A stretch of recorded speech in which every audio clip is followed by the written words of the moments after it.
3, 2, 1, start. The government shall determine the terms and conditions of service of the Vice Chancellor. Full stop.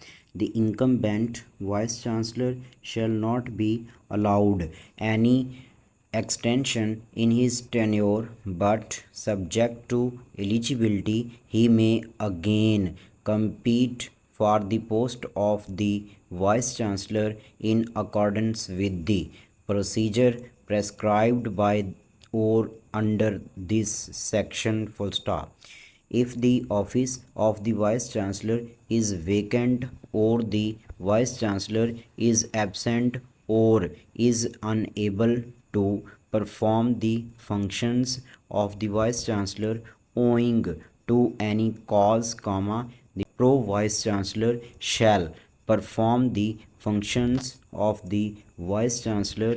But if at any time the office of Pro Vice Chancellor is also vacant, or the Pro Vice Chancellor is absent or is unable to perform the functions of the Vice Chancellor owing to any cause, full stop. New paragraph. The Chancellor shall make such temporary arrangements for the performance of the duties of the Vice Chancellor as he may deem fit, full stop. The Vice Chancellor shall preside at the meetings of the authorities of which he is the chairman, and be entitled to attend and preside at any meeting of any other authority or body of the university, full stop,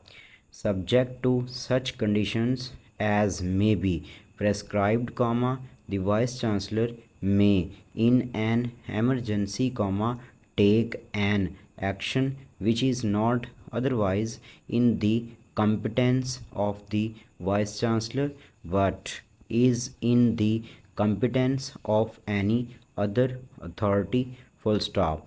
The Vice Chancellor shall, within 7 days of taking an action under subsection, full stop. New paragraph. Submit a report to the action taken to the Pro Chancellor and to the members of the syndicate, and the syndicate shall within 45 days of such an action of the Vice Chancellor, pass such orders as the syndicate deems appropriate, full stop.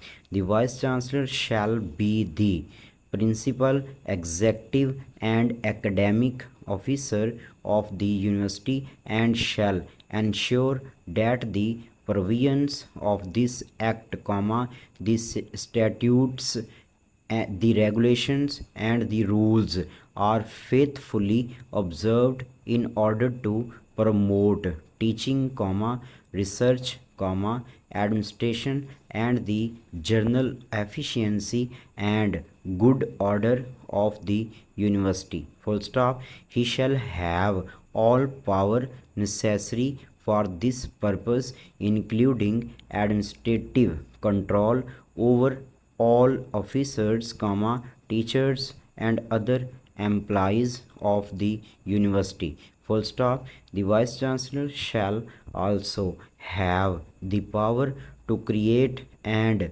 fill temporary posts for a period not exceeding 6 months, full stop.